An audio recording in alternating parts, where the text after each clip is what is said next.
e Sérgio Duarte, criadores do Jovem Conservador de Direita. Porquê que é a alegria de viver, Sérgio? Porque viver é uma alegria. Às vezes.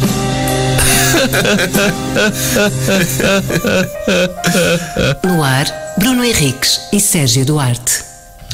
Olá, bem-vindos a uma alegria de viver dos grandes. É o regresso, a rentrée. É nova temporada, temporada 16 do Alegria de Viver. Tivemos uma espécie de interrupção para férias. Foi, de cerca de 3 semanas. Já aconteceu em tempo normal também, sim, porque as agendas não deram. E vamos partir do princípio que isto é regular. Hoje, na rentrée, temos um convidado muito especial, Miguel Faria. Olá, Miguel. Olá. Bem-vindo ao nosso programa. Já vamos conhecer o trabalho e as ideias de Não, não vamos nada. Não, vamos falar. Não, Miguel. O Miguel é o intelectual javarde. Sim, é basicamente isso. É assim que tu te identificas? Epá, mas eu gostava só de fazer um reparo. Diz-me. Não é nada especial, sinceramente. Quer dizer, vocês têm um gajo de quase 28 anos com calvície aqui. O que é que tem? Muito especial. Pá, sim, mas muitas vezes nós somos acusados. O Sérgio hoje, por acaso, fez bem, que é, somos muitas vezes acusados de convidar pessoas de barba. E depois nós próprios termos barba. O Sérgio hoje está sem barba, portanto, ok. Tivemos espetáculo ontem. Ai, tu fizeste por causa do espetáculo ontem? Em parte, sim. Nem eu fiz, vê lá tu. Estava desgrenhado para me apresentar de fato em público. Mas Miguel, tu tens barba e portanto as pessoas vão nos acusar. Olha, 3 gajos de óculos.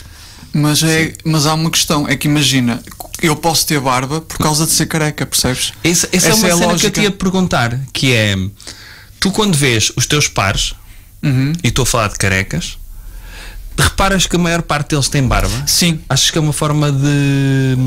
É uma forma coping? De compensar. É. Okay. Eu costumo dizer que tenho uma boa barba. Ok. É discutível. A minha barba é um bocadinho pó arruivada. Ok. Mas é uma forma de coping. E também há uma razão mais pragmática, que é, se eu tirar os óculos, tirar a barba, eu pareço o Ruka. Estou a trazer mais pelo look Lenin, é isso?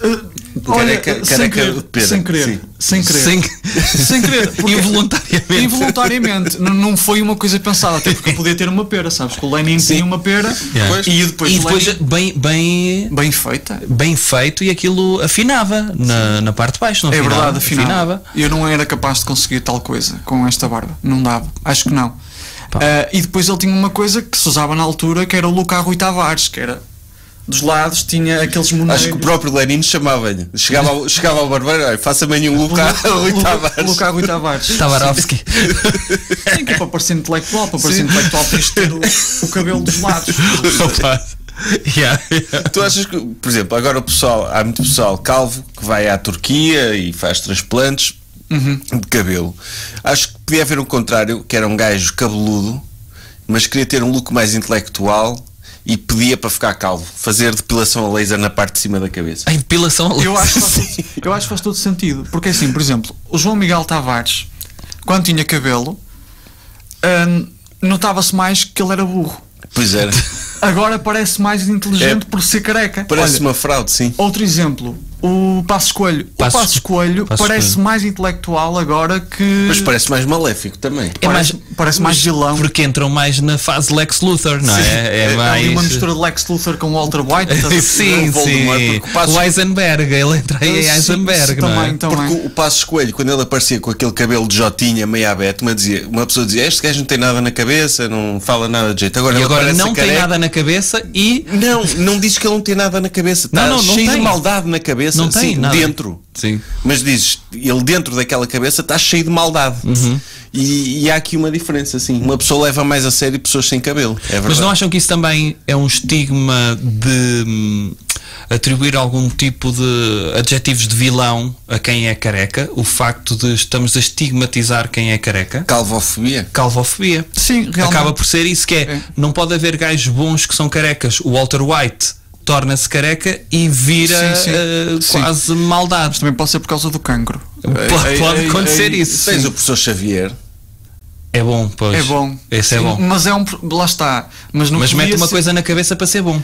Cara, agora estou a olhar para ti, tu pareces o Orsnes do Benfica, meu. Olha, eu vou-te dizer a verdade. Porque tu disseste, parecias o Ruka, e eu às vezes olho para o Orsons e ele parece o Ruka, e tu de Eu facto vou-te pedir imensa desculpa por uma questão simples. É que eu parei de ver futebol na altura em que o Falcão e o Hulk saíram do Porto. Há muito tempo, sim. E já foi há Sim, muito, já foi há cara. muito tempo. E 2012, agora só vejo para aí. exclusivamente NBA. Oh, Ok. Yeah. ok. Ou seja, Qual é a equipa que tu segues? epá, eu sigo várias. Eu gostava muito que os Chicago Bulls efetivamente fizessem alguma coisa, mas sou um sofredor. Mas 28 anos, agora estava a pensar nisso. Eu cresci com NBA, adorava a NBA anos 90, Claro. Eu não por vi causa o do Michael Jordan. Eu não vi o E quando o D-Rose veio para o Chicago Bulls, achei vai ser o regresso do Chicago Bulls, estava ilusão. contente, mas tenho aquela coisa também do Chicago de pá, gostava que os gajos ganhassem.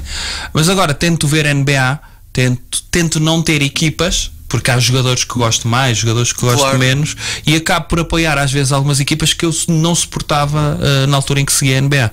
Tipo, todas as equipas do Texas eu odiava e agora até suporto. Eu não gostava dos Celtics, por exemplo. Não conseguia gostar dos Celtics. Opa, mas depois gosto bastante do Jason Tatum, Ok. percebes? E gosto- apoiaste-os na final? Opa, na final, assim, esta é uma coisa difícil, porque o Kyrie é um gajo extremamente problemático e disse umas merdas à Kanye West e assim. Sim. Mas ao E mesmo tempo, terraplanista, acho que é a fase. Mas ele Sim. retratou-se, ele retratou-se. Do terraplanismo. Do terraplanismo. do antissemitismo ainda não. Sim. Sim. Mas já de chegar lá. Mas ele até parece um gajo porreiro em termos de Sim. equipa. Sim, é verdade. Só que depois ele tem um jogo mesmo bonito, meu. Para mim é o jogo mais bonito da NBA. Sim. E eu gosto muito do Luka também, então Sim. apoiei os Mavs. Pronto, eu também estava com os Mavs. Eu estava com os Celtics porque tem um português, caramba. Epá, ok, essa coisa bacoca é que me bacoco. chateia. Opa, Que é Chateia-me. fixe teres um português. Imagina, a se ganhar. esse português estivesse em Portugal e tu odiasses esse português, epá, não suporta este gajo, é um badalhoco a Mas não jogar. é o caso. Mas vai para a NBA porque não conseguiste cá, O Queta, ele nunca teve cá, nunca jogou cá. sabes lá. Ele jogou não, no jogou Jogou no Benfica. quando era garoto, mas ele foi para o Não interessa. basquete Mas universitário. isto é uma coisa mesmo bacoca. Se o gajo for um gajo odioso cá, vai para o estrangeiro, passas a apoiar automaticamente, é isso? Se for eu não estou a ver nenhum caso de alguém que pudesse ser. Olha, por exemplo, o Pepe, eu não gostava dele cá, Porque era do Porto. porque era do Porto, mas depois gostei de o ver ganhar no Real Madrid. Acontece isso. Pois, a mim aconteceu-me o contrário. Gostei de o ver ganhar cá e odiei vê-lo a ganhar no Real Madrid. Pá, Pronto, eu tenho isso com os portugueses, meu. eu queria voltar um bocadinho ao tema da barba, porque andei a ver videoclipes do início de 2000 e reparei que havia uma moda que despegou e nunca mais ninguém pegou, que era aquela barba que era um fiozinho. Vocês lembram-se? Um Tipo a fiozinho brunhosa. havia um senhor dos Backstreet Boys que tinha um fiozinho que vinha assim pelo queixo e fazia o fiozinho também de barba. O Abrunhosa teve isso e o vocalista dos Smash Mouth também tinha isso. mas isso acabou por acaso. Pá, eu acho que bem. Vai voltar. Sim. Achas que vai voltar? O fiozinho? Sim. É cíclico isso. As calças à boca de sino também voltaram, não é? Epá, mas o fiozinho. Eu no meu tempo, quando eu era garoto, era impensável os bigodes regressarem. Bigodes era uma cena de pai, de meia Sim, uma idade. cena de velho. E quando eu tinha 20 e tal anos, já toda a gente usava bigode. E acho que Usaste está a bigode? voltar. Eu não cheguei, não. E tu, Miguel, já usaste só bigode? Já fico ridículo. Ok. Eu já usei tipo um dia ou dois. Mas por experiência. pagoso? Pagoso. Ah, sim. ok. Não Eu era, usei- olha, agora, porque se eu usasse bigode passava a ser a minha personalidade essa. Sim, eu acho que o bigode define muito a tua personalidade. Não Se sei. for aqueles, mas os hipsters que usavam aqueles bigodes à moda vírgulas, antiga e não sim. sei o quê, isso para mim seria impensável quando eu era garoto e voltou, portanto a barba fiozinho vai voltar também. Eu tenho uma teoria de que aqueles polícias que têm um bigode mesmo farto e são velhos, não são o polícia, não são a pessoa, são o bigode. Estás a perceber? Sim, sim, Eu sim, acredito sim. que o bigode, ao longo dos anos, vai paulatinamente apropriando-se da tua personalidade. Ok. E o agente Gomes, em boa verdade, é o bigode. Se É tu verdade. rapas o bigode, ele fica tipo o Neo no Matrix, assim todo. E quando uma pessoa, quando a cena de uma pessoa é ter bigode, se ela aparece sem bigode, é outra pessoa diferente. O Luís Filipe Vieira, quando ele aparece sem bigode, eu não reconhecia. Eu perdi completamente o respeito pelo meu avô quando ele uma vez fez o bigode. Pá, Tinha eu pois, 10 aconteceu anos. isso ao meu pai. O meu pai retirou o bigode uma única vez na vida. Foi a única vez que eu o vi sem bigode. E quando ele apareceu, A minha mãe olhou para ele com nojo, a pensar quem é este homem que está a entrar em casa. E depois o meu pai, como é que eu posso definir? A cara dele parecia-me o Shrek, sabes? Porque o queixo, quando tu tens bigode, o queixo de certa forma vai chegando à frente para acompanhar o avançado do bigode. Então o meu pai apareceu-me com o queixo para fora e com o lábio também assim um bocadinho. Eu nunca tinha visto o lábio superior do meu pai. Pois. E foi preferi-lhe ver a pila, ok? Então ele durante os 2 meses que demorou a voltar a crescer o bigode esteve no hotel. Não, teve preso. Mandámos, está aqui um intruso em casa, sem chamar a polícia, mas a minha mãe obrigou a deixar crescer o bigode. E disse: não voltes a fazer uma coisa destas, não gosto assim tanto de surpresas. Por acaso a minha namorada faz-me isso com a barba. Okay. Quando eu corto a barba, epá, não faças isso. Acho que eu sou capaz de gostar de ti sem barba. Não, mas é aquela. Pareces um miúdo de 18 anos, 17. Por amor de Deus. Tu já tens mestrado. Não faças isso contigo. Tu és uma figura credível. Fizeste a barba, não saias à rua. Amor, eu gosto muito de ti, adoro-te, mas tu pareces o Ruca sem barba, não? Por favor. Opa, sim. Pronto, é o que é. As pilosidades estão aí, estão para ficar. Já a minha mãe, epá, essa barba. A sério? É a minha mãe. Agora habituou-se. Ok. Mas é porquê? Por solidariedade ao facto de ter ficado careca. Estás a perceber? Não, realmente agora a barba fica-te bem, porque és muito branco. Ok. És muito branco e dá uma corzinha à tua cara. Quando é que notaste que começaste a perder cabelo? Epá, é assim. Que idade é que tinhas? Tinha, pai, foi a partir dos 21. Ah. Primeiro ano de faculdade, eu estava nas matemáticas de Coimbra, na faculdade de matemática, e aquilo é tipo, opa, é tipo por degraus, estás a ver? Isso. E então um gajo de cima tirou uma foto e disse assim: ó Pedro, porque eu sou Pedro Miguel Faria, a malta, geralmente, ok. trata-me por Pedro. Ó Pedro, tu tens aí um ilhéu de nada. E mostra uma foto e eu estou a ficar calvo. Yeah. E os meus tios, da parte da minha mãe, são todos calvos, só que não assumiram a calvície. Então eu pensei assim, só que depois no meu mestrado, eu estava a trabalhar no call center e a fazer a dissertação ao mesmo tempo. A stress acabou com o resto de cabelo que eu tinha e assumi mesmo a calvície e cortei tudo. Não, mas foi nessa altura.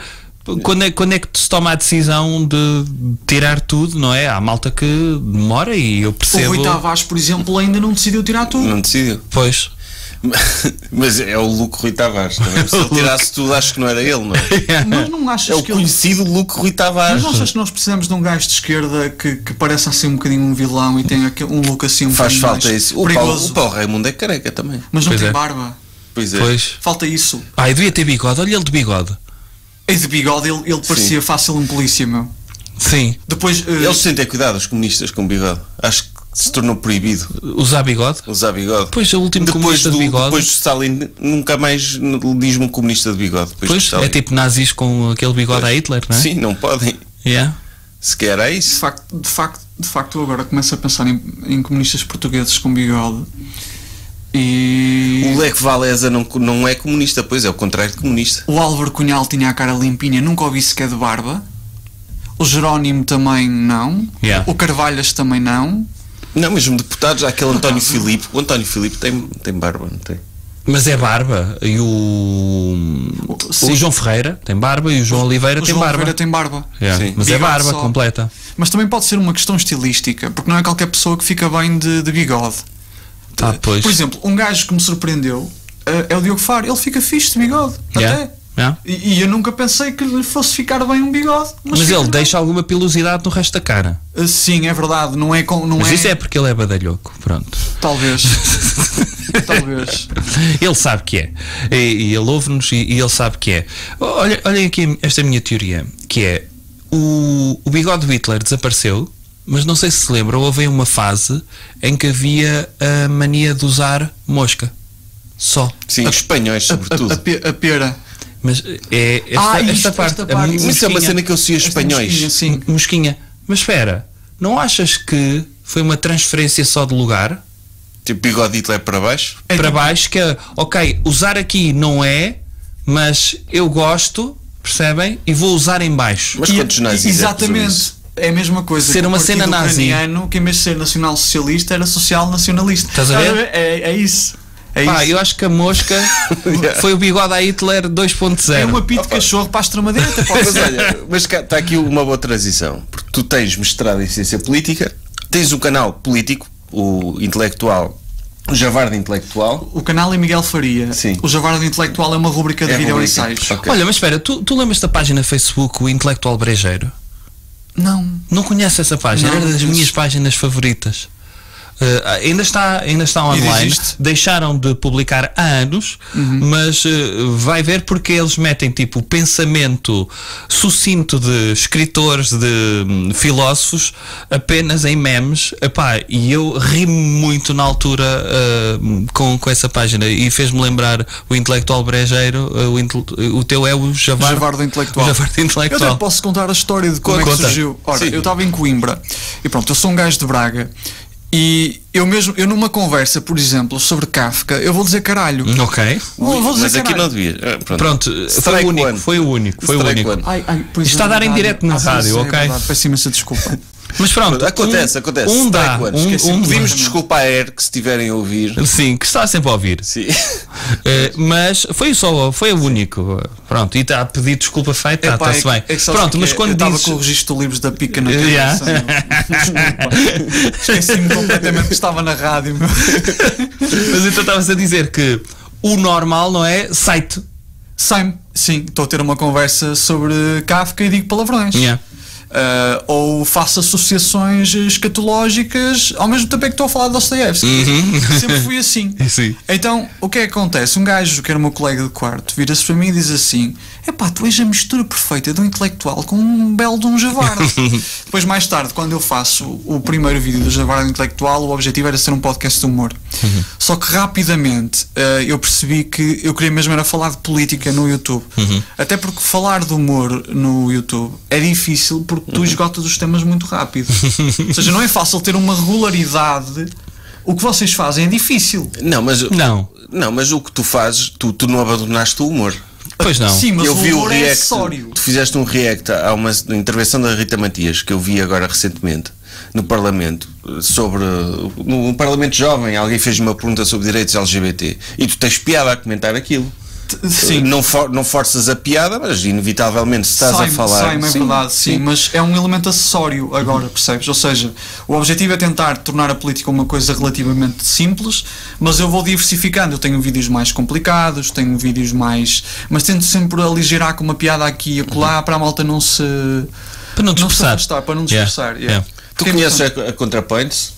A ContraPoints é Ela muito tem muita fixe. piada e também explora temas Yeah. assim Bem densos. Yeah. Sim. É um exemplo fixe. ContraPoints, depois tens um que vive ali num dos países da antiga Jugoslávia, que é o Will Gopnik, que também é muito fixe Não conheço. e é muito engraçado. Isso não conheço. Tens um podcast que fala temas complexos com uma perspectiva marxista, que é o The Deprogram, e é uma javardeira Sim, total também, mas lá está, o humor é um elemento acessório.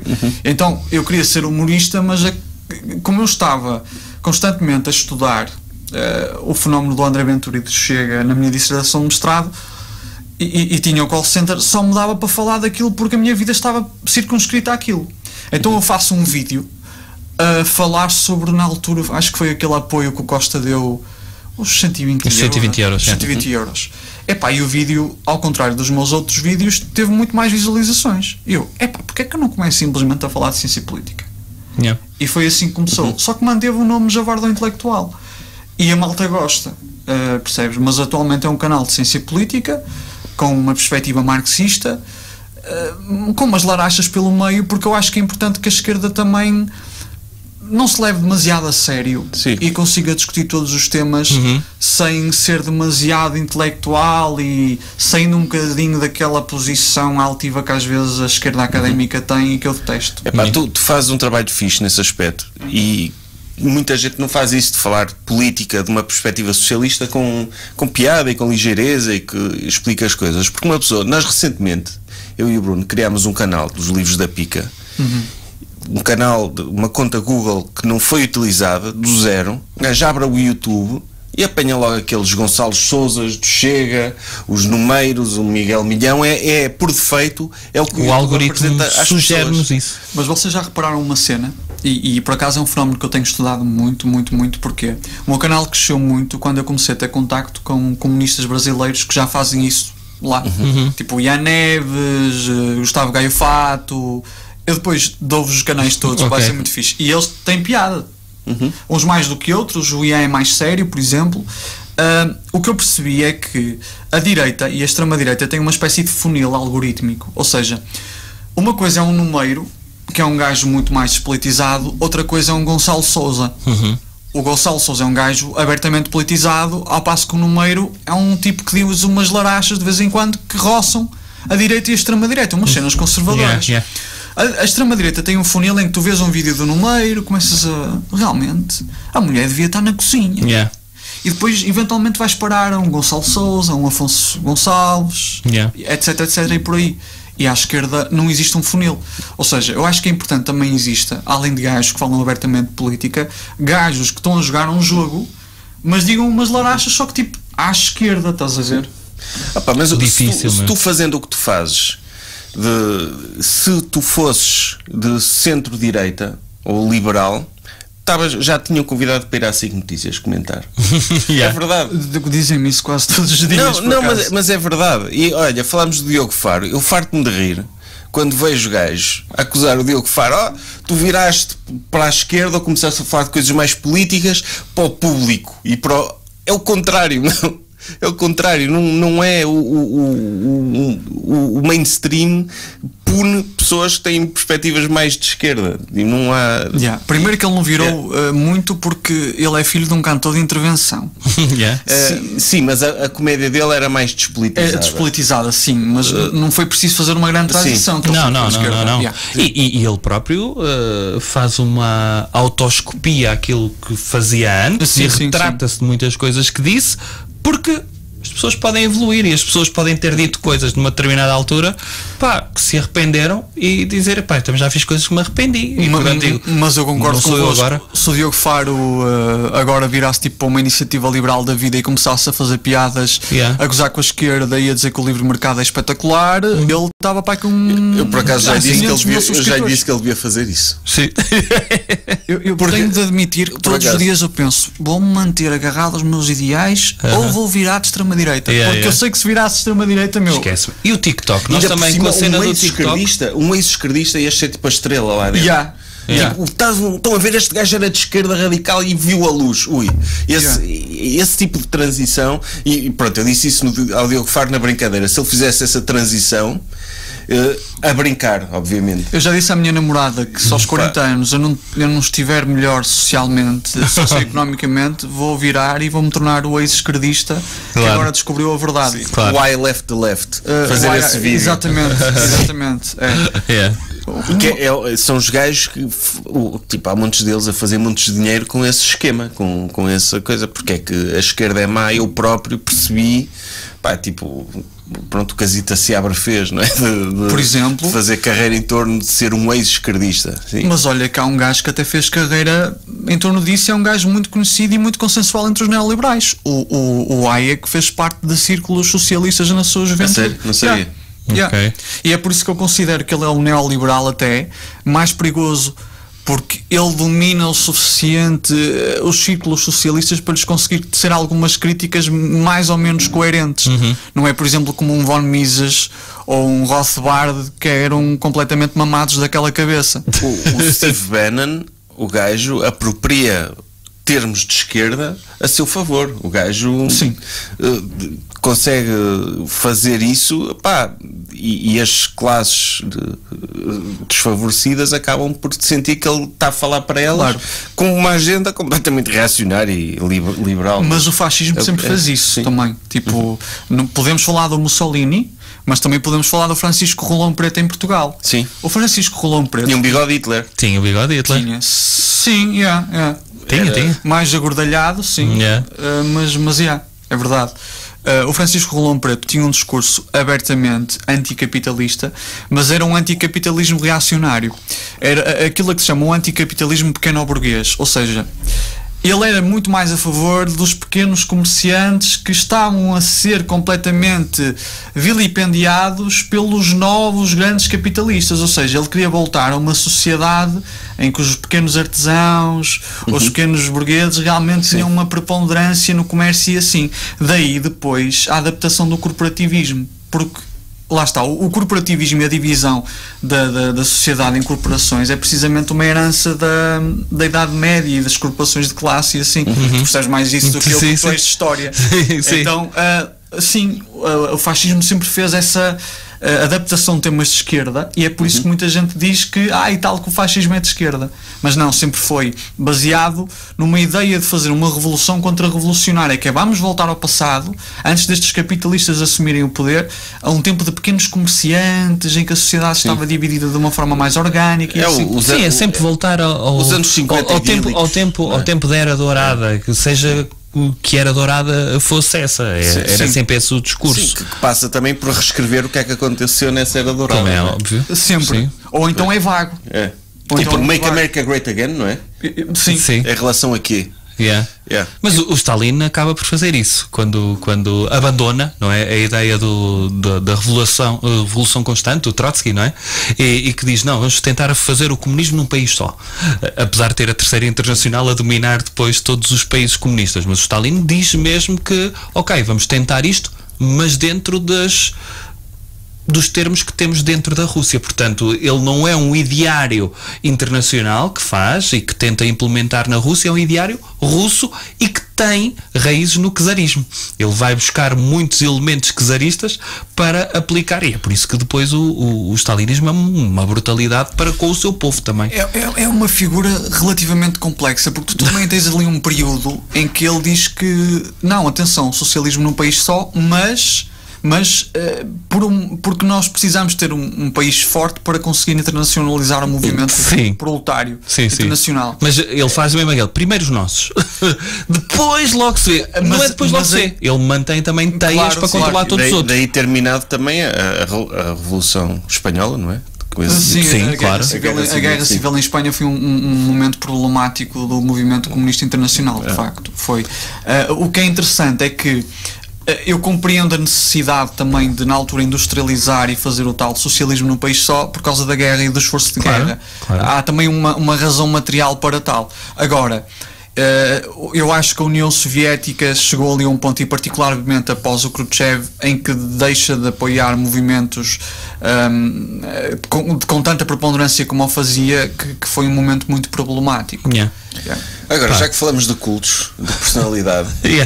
Também tens um vídeo recente em que partes da tua experiência pessoal para falar sobre o fenómeno de como é que um culto funciona, como é que vários tipos de culto. Queres falar um bocado sobre isso? Sim, eu não tenho qualquer dificuldade em falar sobre isso. Há malta que prefere não falar, é uma parte da sua história que quer apagar, mas eu compreendo que faz parte da construção do eu, não é? Se calhar eu hoje fui para a ciência política por causa da minha experiência enquanto testemunha de Jeová. Então imagina, eu fui testemunha de Jeová durante 19 anos, eu cresci naquele... Nasceste assim, não é? Eu nasci assim, sim. Eu nasci, eu saí... Tu quando nasceste já estavas de fato e com uma Bíblia e a tocar a campanha da pessoa. Sim, eu nasci com 7 meses e meio prematuro, tal como o Sebastião Bugalho, mas a diferença é que chupa Sebastião Bugalho, porque eu já vinha com fato e gravata e com uma Bíblia na mão. É assim que nascem os bebés de Jeová. E com a sentinela e a despertar. E com a sentinela e a despertar. É assim que nascem os bebés de testemunhas de Jeová. É assim que nascem, sim. Nós já nascemos com um fatinho. Como é que tu achas que estes testemunhas de Jeová pobres conseguem pagar um fatinho? É porque já vem da nascença. Percebes? Sim. É sim, claro. Nós nascemos já com fato e gravata. E o fato depois vai crescendo. Aliás, não há testemunhas de Jeová nuas. Não existem. Não existem. Só quando se libertam do culto é que depois... Porque tomam banho de fato, fazem tudo de fato. Mesmo no ato do coito. Eu tenho várias perguntas sobre isso, Miguel.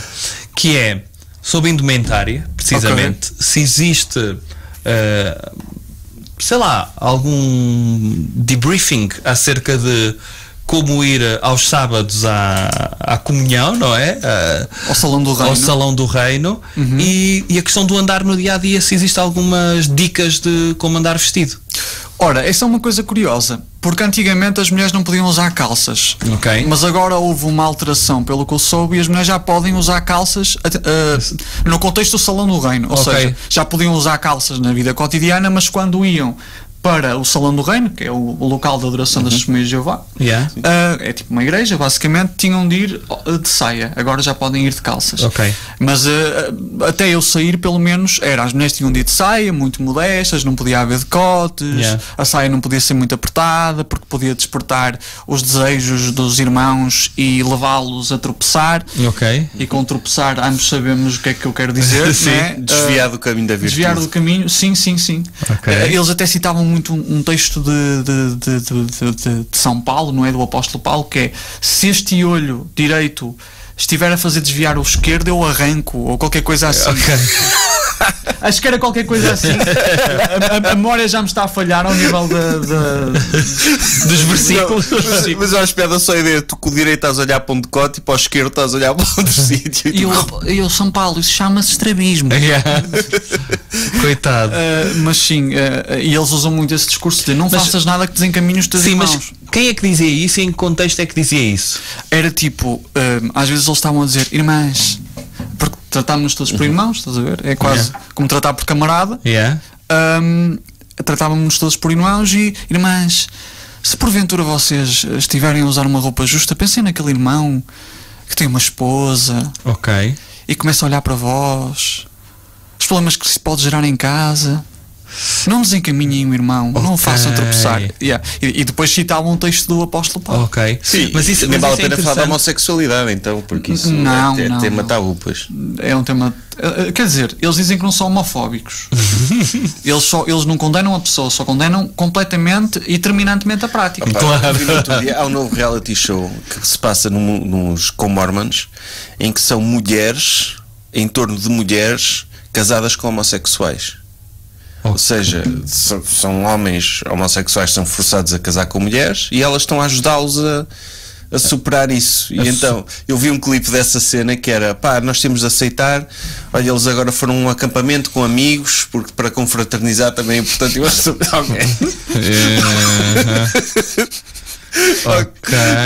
está-me a dar vibes num filme do início do século, do final do século passado, que foi feito pelo criador do South Park. Eu não sei se posso dizer o nome, porque é o ato de catarse após o coito. Orgasmo. Ok, posso dizer aqui. Chamava-se mesmo Orgasmo, o filme. Foi criado pelo criador do South Park. Ele era ator mesmo nesse filme. E basicamente é um filme em que os mormons todos sabiam artes marciais, por alguma razão. Tipo, todos sabiam artes marciais. Olha, o gajo também escreveu o Book of Mormon, ou seja, há um tema aí recorrente na carreira dele. Pois, por acaso, é verdade. Será que ele foi mormon? Deve ter sido. Deve ter sido criado numa família. Se calhar. É possível. Sim. Mas eu tenho várias curiosidades, então, Miguel. O que é que te levou a sair? Então, imagina, eu conheci a minha atual companheira, a Júlia, quando tinha 19. Estamos juntos desde essa altura, eu tenho quase 28, portanto. E a Júlia não era testemunha de Jeová. Eu começo a namorar com ela, já tinha algumas dúvidas desde os meus 16 anos, mas começo a namorar com ela e começo-me a perceber que... Mas como é que tu reagias a essas dúvidas dentro de ti? Tipo, tu abafavas ou abraçavas a dúvida e dizias: pá, se queres, falava particularmente com a minha mãe, porque esta história é um bocado complexa. Os teus pais são... não são... A minha mãe é bissexual. Na altura também saiu da religião, foi desassociada, porque basicamente foi desativada, foi excomungada. E quando as testemunhas de Jeová são excomungadas, as outras testemunhas de Jeová não podem falar para elas. Há uma ostracização. E então foi mais ou menos na altura em que eu tinha tipo 13 anos. Não, foi quando tinha 16 precisamente. E eu discuti essas dúvidas com a minha mãe. Muito. E ela já não fazia parte Já não fazia parte. Estava num processo em que ainda queria voltar, porque imagina, toda a sua estrutura social estava lá. Pois, porque ela também começou cedo nas testemunhas de Jeová. Sim, com 8 anos. Com 8 anos, pois. Sim, com 8 anos. Pelos pais dela, se calhar. Pelos pais dela, sim. Foi arrastada pela mãe, que na altura foi convertida pela minha tia-avó, que veio de França. E o teu pai, tu contas no teu vídeo, não vamos aprofundar isso, porque as pessoas que vejam o teu vídeo, que é muito interessante, o teu pai juntou-se às testemunhas de Jeová porque ele vivia numa situação muito complicada socialmente e tinha perdido o pai muito cedo e viu ali uma estrutura, uma não é? estrutura social que a Igreja lhe deu e que lhe permitiu também depois crescer como pessoa e como profissional. Como exatamente, tudo, sim. Então eu nasço na religião por causa dessa questão. Aliás, os meus pais conhecem-se na construção de um salão de assembleias das Testemunhas de Jeová em Valongo. Ok. E pronto, e começa uma história de amor e tal, e eventualmente nasce um bebé prematuro. De fato, sim, é importante reforçar. Neste momento, eu todos os dias de manhã, ainda, porque lá está, só após 2 anos é que expira essa coisa do fato, depois tu saís das Testemunhas de Jeová. Então de manhã eu acordo de fato, tenho ido a despir, e às vezes ele agarra-se outra vez ao corpo como o Venom, estás a ver? Então, sim, mas essa cena de nascer com o fato é muito fixe. Vou ficar com isso na cabeça. Mas o que eu estava a dizer, eu nasci, não sei, das Testemunhas de Jeová, começo a ter essas dúvidas e começo a namorar com a Júlia e, eu na altura, apesar de ter as dúvidas, acreditava ainda no fim do mundo. E depois, e no inferno e essas coisas. E na altura acontece o atentado no Bataclan. E as Testemunhas de Jeová começam logo a dizer, é o fim do mundo. Ok. 2015. Isto 2015, Mas eles diziam sempre que era o fim do mundo quando havia assim. Sim. Sempre que havia. É mais um sinal. É mais um sinal. Mas é agora que vai acontecer, não sei o quê. Tipo, terremoto em Lisboa, fim do mundo. Nessa altura eu achava que a Júlia ia falecer. E eu entro numa depressão profunda e começo a ter problemas de ansiedade. Mas isso essa ideia que eles passam às crianças, não por mal, porque acreditam mesmo nisso, do inferno e da condenação eterna e não sei o quê, é uma forma de violência psicológica. Eles não acreditam no inferno, eles acreditam que a pessoa quando morre. Ok. Mas acreditam que as pessoas que foram boas vão ser ressuscitadas para não todas. Mas não há todas vagas limitadas. Não todas. Vocês estão a competir vocês não, as Testemunhas de Jeová estão a competir por vagas, não é? Não há vagas limitadas, agora há vagas limitadas para o céu. Porque eles entendem. Não era a cena dos 10 mil? Dos 144 mil. 144 mil. E eu lembro-me, eu estava-te a dizer isto lá fora, eu quando tinha 18 anos estudei Bíblia com uma senhora de Testemunhas de Jeová, eu não era, ela estava a tentar angariar-me, mas estudei Bíblia com ela. Mas ias todas as semanas à casa de uma senhora estudar a Bíblia? Ou? Ia ao salão muitas vezes lá uma salinha que ela tinha de estudo de Bíblia, porque eu tinha curiosidade para saber mais coisas, como Testemunhas de Jeová estudavam mesmo a Bíblia, não faziam aquela coisa de exegese que faziam os católicos de livros à parte da Bíblia para estudar a Bíblia, tinha curiosidade, mas depois fiz umas pesquisas na internet e vi, há 4 milhões de Testemunhas de Jeová no mundo. Não sei se eram 4 ou 40, devem ser mais, se calhar. E depois disse, então, mas só vão ser salvos os 144 mil. Vocês têm um problema de estatística aqui. Quer dizer que nem todos os Testemunhas de Jeová são fixos. Ou então está a criar competição entre eles. Pois, e nos 144 mil, a tese, para ser muito rápido, que é para não nos alongarmos demasiado nisto, iriam para o céu governar. Estar lado a lado com o Pai. Jesus Cristo. E estes Testemunhas de Jeová, basicamente, neste momento existem 8 milhões, iriam estar num paraíso da Terra. Ou seja, só as Testemunhas de Jeová, o resto das pessoas iam ser destruídas. O resto é tipo management. E eu até estou prestes a publicar um livro sobre a minha história enquanto Testemunha de Jeová. Sério? Chama-se de Monólogos a 2. E é um livro em que eu conto, em forma de diário, o que estou a vivenciar desde que conheço a Júlia e desde que começo a pensar que a Júlia vai morrer destruída por Deus. Mas foi uma coisa que foste escrever na altura ou não, comecei a escrever na faculdade, há várias versões do livro e depois acabou por culminar nisto. Comecei a escrever a versão que viria a ser o livro durante o tempo em que estava a fazer a dissertação de mestrado. Eu gosto muito da ideia. Fixe. E começo a sair porque me começo a perceber que aquilo me estava a fazer muito mal. E eu chego a um ponto em que digo assim, ok, se for para morrer, se for para a Júlia morrer, eu morro com ela. E foi o meu primeiro ato de liberdade. E disse assim, eu não tenho a certeza se isto é verdade ou mentira, mas eu vou-me desvincular das Testemunhas de Jeová. Porque em 2016 o meu pai emigra para o Luxemburgo, junto com a minha irmã, que eu vivia com o meu pai, e eu fiquei cá porque eu trabalhava, podia ficar na casa do meu pai viver. E então nessa altura eu parei de ir às reuniões, ainda não tinha a certeza. No ano a seguir entro na universidade e começo realmente a ganhar consciência das coisas, e foi aí que percebi, não, isto é tudo uma cambada de vigaristas, não é? Não que as pessoas, as testemunhas de Jeová sejam, mas quem manda naquilo é uma cambada de vigaristas, e foi assim que saí daquela religião. Mas inicialmente foi muito difícil. Eu não sei se tenho stress pós-traumático. O que eu sei é que às vezes tenho sonhos noturnos ainda com o fim do mundo e com o Armagedão e assim. E não acredito em nada daquilo. E malta de lá também te desativou, isto é, deixou de falar contigo? Sim. Ok. Sim, só que a questão é, eu sofri menos porque na altura estava tipo em Coimbra. Ou seja, o facto da deslocação geográfica não te confrontava diariamente com... Comecei a construir uma rede de amigos logo na universidade, foi isso que me beneficiou. Mas, por exemplo, para a minha mãe foi muito difícil. Ela tem 50 anos, ela tem amigas de infância que não lhe dirigem a palavra. Percebes? Para ela foi muito mais difícil. Para mim não, porque eu fui a tempo de construir uma rede, uma estrutura social. Para a minha mãe. Mas regressaste ao sítio, ou seja, estás a viver no sítio onde vivias antes de ir para a faculdade, ou não? É assim, ao próximo. Estou a viver em Braga, sim. Em Braga. Mas já não estou na casa do meu pai, agora tenho casa própria. Sim, mas o facto de estares lá, não é? Sim, ainda te deves cruzar se calhar com pessoas. O curioso é que eu não vejo. Não. Braga cresceu, pronto. Braga cresceu, é verdade, sim. Mas eu esperava encontrá-los naquela zona de, sei lá, Lamaçães, por exemplo, que é uma zona que tem muitos supermercados e nunca os vejo, não sei o que aconteceu. Portanto, não tenho lidado muito com essa questão do ostracismo, percebes?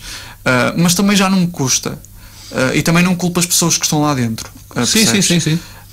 Agora, se tenho saudades de algumas pessoas e gostaria de falar com elas e ter uma conversa, gostava muito, porque há pessoas extremamente inteligentes que estão a ser completamente desperdiçadas lá dentro. Pois, mas sabes que estando, e se estivermos a falar dentro de culto, tens muitas vezes a negação que estás no culto precisamente porque não queres depois achar que, se for mentira, eu desperdicei uma parte da minha vida. Pois não é? é o sunken cost fallacy, não é? Eu acho fixe tu teres essa perspectiva de, se não tivesses tido essa experiência, se não tivesses tido esse questionamento, se calhar não tinhas seguido o caminho que seguiste. Será que não tinhas? Portanto, é tudo uma construção, não é? Sim, eu tive sorte. Eu tive alguma sorte. Eu acho que há um conjunto de circunstâncias necessárias para tu saís daquela religião. E eu, por acaso, consegui apanhar uma série de circunstâncias que me foram benéficas nesse sentido. Sim.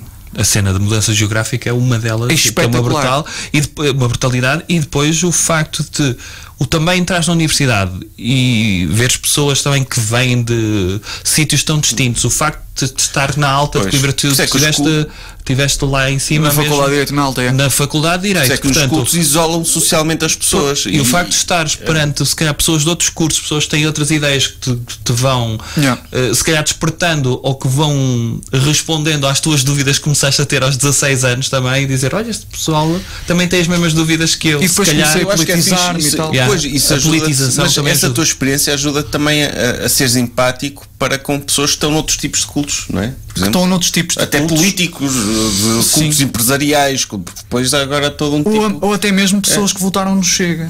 Pois, era onde eu queria chegar também, não é? Sim. Trabalhaste... A tua tese foi sobre isso? A tua tese é sobre quê? Desculpa, Miguel. Portanto, a minha tese chama-se Vox Populi no Facebook, uma análise das publicações do Chega e da André Ventura no Facebook durante os períodos eleitorais de 2019, 2021 e 2022, portanto, legislativas, presidenciais e legislativas.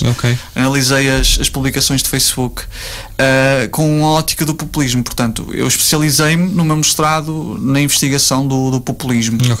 E porque é que eu achei interessante investigar o populismo?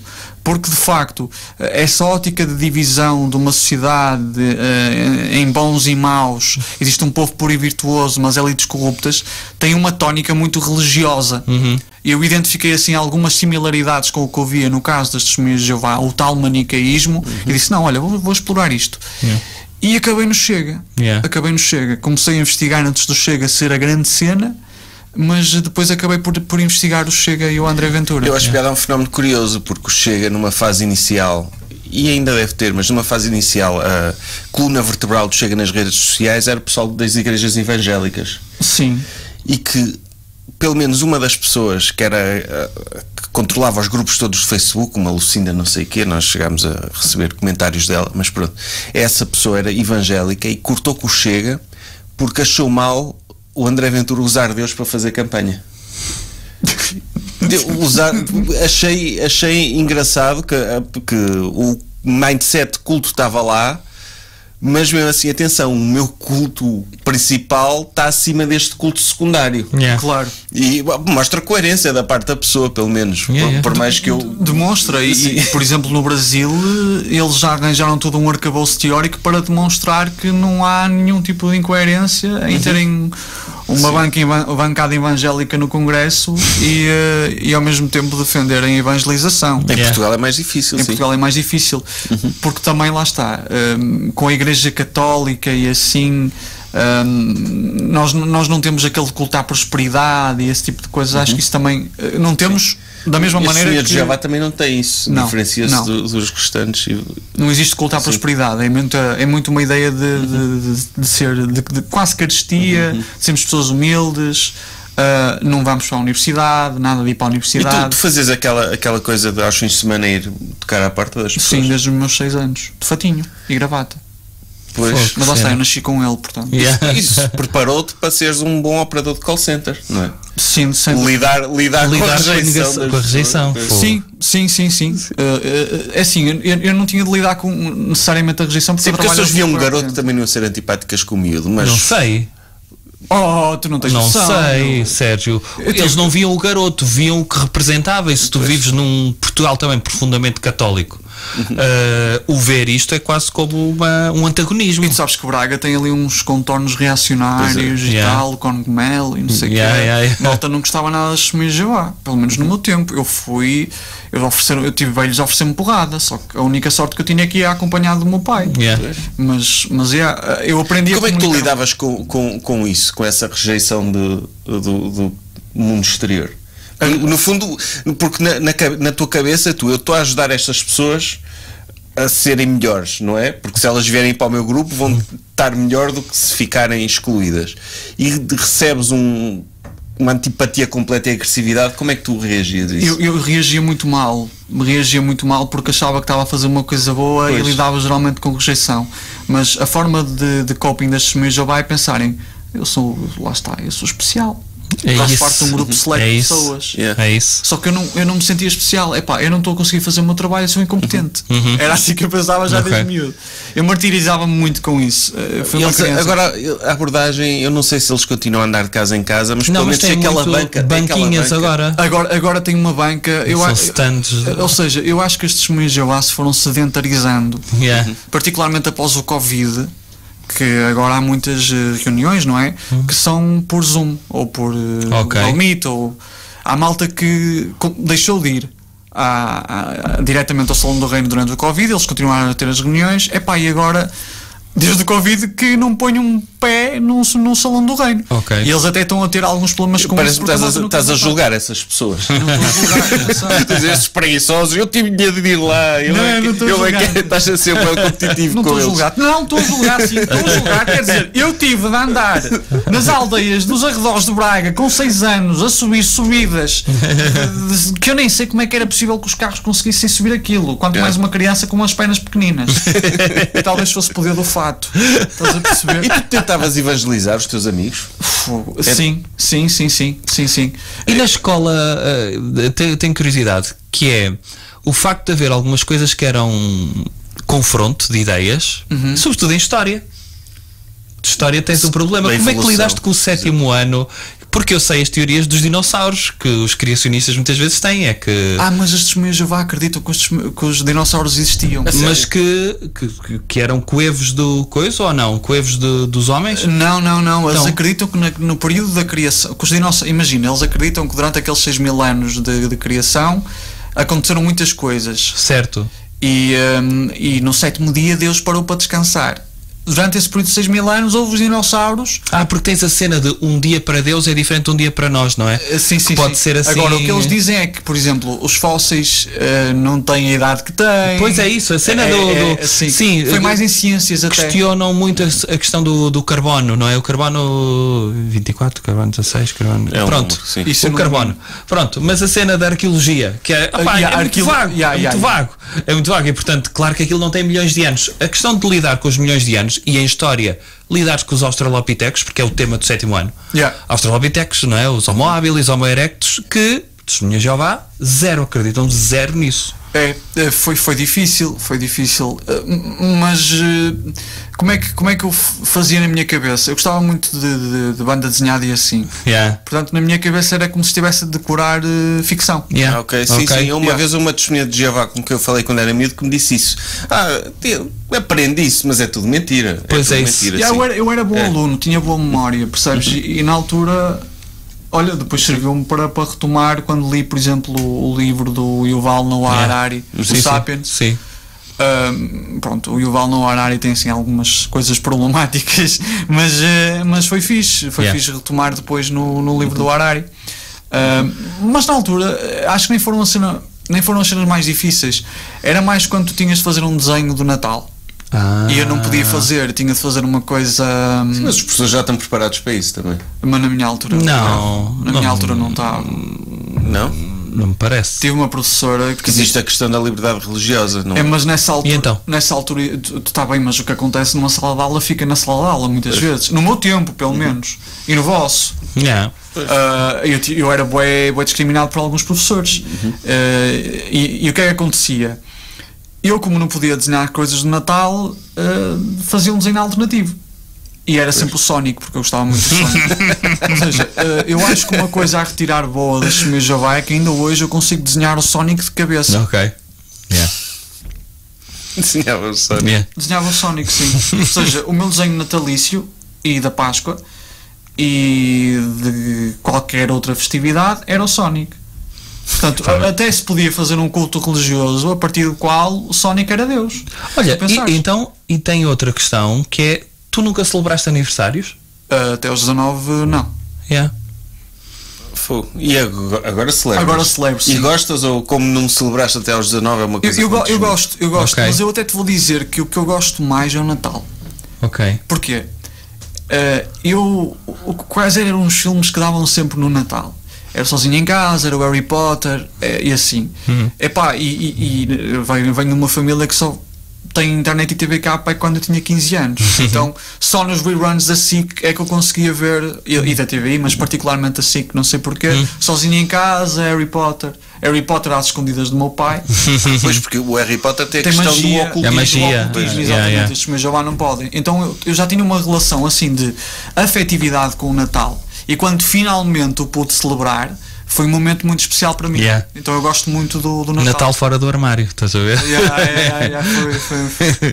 Foi. Bem fixe. Isso é fixe. Porque eu lembro-me da cena dos aniversários, quando me disseram, nós não celebramos. E eu fiquei... Então... Coitados, não é? E presentes, mas recebias presentes. Essa era outra coisa. Os meus pais eram astutos, já vinha dos meus avós. Em alturas perto do aniversário e perto do Natal davam-me prendas que era para eu não me sentir excluído. Estás a perceber? E a minha avó, por exemplo, fazia rabanadas na altura do Natal. Mas não no dia 24. Não no dia 24. Ou seja, a minha avó inconscientemente estava a celebrar o Natal sem o celebrar. E acho que existe uma certa afetividade em torno do Natal que todas as testemunhas de Jeová têm, porque é um período. Porque é um período em que está frio, é um período em que as famílias se juntam, que elas não querem admitir, e estão a ver as coisas, estão a ver todos os filmes de Natal. Religiosamente, a televisão ia dizer assim: isto tem algum jeito. Agora vou ver até ao fim, porque isto eu quero falar. Tem algum jeito. E precisam de ver até ao fim porque não sabem a história do Sozinho em Casa, que já viram 157 Qual é o teu filme preferido de Natal? É o primeiro Harry Potter. Primeiro Harry Potter. E o teu, Sérgio? Eu gosto Sozinho em Casa. Sim. O meu Assalto a Arranha-Céus. Mas isso Isso para mim é um filme de Natal. É um filme de Natal, para todos os efeitos. É considerado, sim, mas eu já não me debati muito com isso e já pugnei mesmo pela ideia de que o Die Hard não devia ser um filme de Natal. Mas para mim é. Mas agora compreendo e... É porque há filmes que só te apetece ver no Natal também. Muitas vezes a cena do filme de Natal não te apetece ver o Grinch em julho. Por exemplo, Música no Coração acho que pode ser considerado filme de Natal. E não é só isso. É Páscoa. Bruce Willis é careca. Percebes? Quando eu fiquei calvo. Sim. Lá está, eu ganhei uma apreciação diferente pelo Die Hard. Ok. Nós temos de nos defender uns aos outros. Ok, boa. Percebes? É a cena. Miguel, nós estamos quase a terminar, falta 1 minuto e meio. Vamos promover os canais do Miguel. Onde é que as pessoas te podem encontrar? Podem me encontrar no YouTube com o nome Miguel Faria. Nós está o link na descrição. Nós vamos colocar o link também na descrição. Podem me encontrar no Instagram, o Miguel Faria _96. No TikTok é a mesma coisa. E é basicamente isso. Ok. É onde sou mais ativo. Sim, e sigam. E acho que depois desta conversa as pessoas vão ficar interessadas. Sim, também acho que a sim. tua história. Tu tens regularidade de lançar vídeos? Sim, eu lanço às terças, quintas e sábados no meu canal do YouTube. Faço também algumas lives, mas as lives andam um bocadinho mais. Ando cansado das lives, então ando a Tu fazer fazes coisas. uma coisa que eu não conseguiria fazer, meu. Que é quê? pôr-te sozinho à frente de uma câmara e falares com fluência. Nós pronto, temos os podcasts, mas tem de ser diálogo. Porque para mim, o tempo que tu falas seguido, sempre a dizer de uma forma cativante, é incrível. Eu não conseguiria fazer isso. Eu acho que isso pode ter sido ser testemunha de Jeová. Eu vou-te explicar porquê. Porque eu comecei a fazer, a discursar perante audiências e a fazer leituras públicas muito cedo e treinava muitas vezes em frente ao espelho. Então é E isso. pode ser, portanto, malta. Não é tudo mau, então, Não. em poder ser um culto desses. Vou-vos mandar calar, está bem? E despedir-me com dignamente das pessoas, porque é sempre por cima do genérico. Miguel, obrigado por teres vindo e has de regressar. Sérgio, até à próxima. Tchau. Alegria de viver. Com Bruno Henriques e Sérgio Duarte, criadores do Jovem Conservador de Direita. Porquê que é alegria de viver, Sérgio? Porque viver é uma alegria. Às vezes.